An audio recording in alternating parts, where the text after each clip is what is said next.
क्या आपको कभी लगा है कि आप जो लिखना चाहते हैं वह ठीक से नहीं लिख पाते? क्या आपके शब्द कहीं अटक जाते हैं? अगर हाँ, तो आज हम एक ऐसी कमाल की किताब के बारे में बात करेंगे जिसने लाखों लोगों को बेहतर लिखना सिखाया है। इस किताब का नाम है ऑन राइटिंग वेल, जिसे लिखा है विलियम जिंसर ने। यह सिर्फ एक ग्रामर की किताब नहीं है, बल्कि यह आपको सोचने और अपने विचारों को साफ साफ पेश करने का तरीका सिखाती है। आइए जानते हैं इस किताब की 3 सबसे बड़ी ट्रिक्स क्या है। पहली ट्रिक, सादगी की सबसे बड़ी ताकत है। जिंसर कहते हैं, अनावश्यक शब्दों का ढेर हमारे लेखन की सबसे बड़ी बीमारी है। अपने लेखन को हमेशा साफ और सरल रखें। जैसे इस मामले को मद्देनजर रखते हुए मैं यह कहने की स्थिति में हूँ कि हमें तुरंत एक बैठक आयोजित करनी चाहिए ताकि आगे की कार्रवाई पर विचार किया जा सके। पहला पॉइंट है ये। दूसरी पॉइंट में हम देखते हैं, हमें तुरंत एक बैठक करनी चाहिए। अब इन दोनों में आप फर्क देखो। पहले वाक्य में हमने 27 शब्द थे जो हमने लिख रखे हैं। दूसरे वाक्य में सिर्फ हमने 6 शब्द लिखे हैं। हमारे टोटल 21 शब्द की बचत हो गई। हमारा टाइम भी बच गया। हर वाक्य को ऐसे समझे जैसे आप एक मजबूत पुल बना रहे हैं। फालतू चीजें हटा दे, लंबे और मुश्किल शब्दों की जगह आसान शब्द इस्तेमाल करें।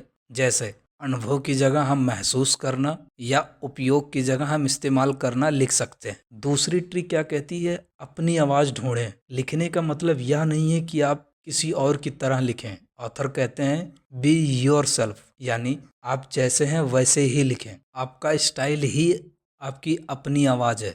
आपकी आवाज क्या है? यह वह तरीका है जिस तरह आप सोचते हैं और दुनिया को देखते हैं। जब आप अपनी आवाज में लिखते हैं तो आपका लेखन ईमानदारी और असली लगता है। जैसे मान लीजिए आप एक क्रिकेट मैच पर कहानी लिख रहे हैं। उसमें हमने एक कैरेक्टर दिया मोहन नाम का। मोहन ने अत्यंत सावधानी पूर्वक बल्लेबाजी का प्रदर्शन किया, जिससे टीम को एक स्थिर स्कोर की ओर अग्रसर होने में मदद मिली। दूसरी लाइन में हम लिख रहे हैं कि मोहन ने आज बल्ला थामे रखा, एकदम शांत, मानो कह रहा हो आज मैं ही टिकूंगा चाहे कुछ भी हो जाए। अब दोनों में देखो कौन सा सबसे ज़्यादा मज़ेदार है। वाकई दूसरा अच्छा लग रहा है क्योंकि यह आपकी पर्सनालिटी को दिखाता है।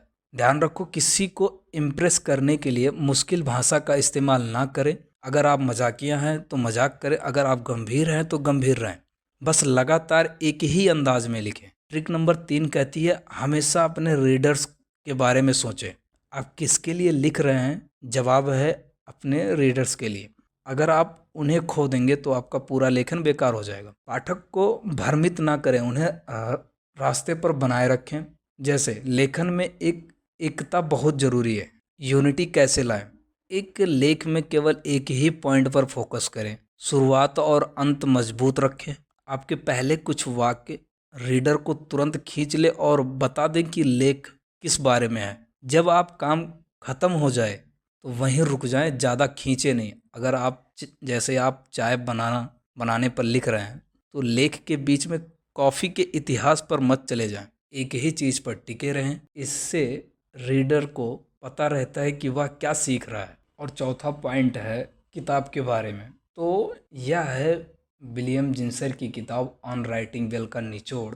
यह किताब पहली बार 1976 में आई थी, लेकिन इसके नियम आज भी उतने ही नए हैं। यह किताब नॉन फिक्शन यानी बिजनेस, साइंस, कला और यहाँ तक कि अपने बारे में लिखने के लिए भी बेहतरीन गाइड है। जिनसर कहते हैं कि अच्छा लिखना सीखने का सिर्फ एक ही तरीका है, लिखना। आप जितना ज़्यादा लिखेंगे उतना ही बेहतर होते जाएंगे। अगर आप एक छात्र हैं या बस अपनी ईमेल को बेहतर बनाना चाहते हैं तो यह किताब आपको साफ साफ सोचना और फिर साफ साफ लिखना सिखाएगी। हमारा 5वां पॉइंट है कॉल टू एक्शन। याद रखें, साफ सोच ही साफ लेखन की नींव है। तो अनावश्यक शब्दों का ढेर हटाएं, अपनी आवाज को पहचानें और हमेशा अपने पाठक को ध्यान में रखें। क्या आप लिखने के एक सिद्धांत को अपनी रोजमर्रा की जिंदगी में लागू करने के लिए तैयार हैं? कमेंट में बताएं। और हाँ, अगर आपको यह जानकारी अच्छी लगे तो वीडियो को लाइक करें और चैनल को सब्सक्राइब करें। मिलते हैं अगली वीडियो में।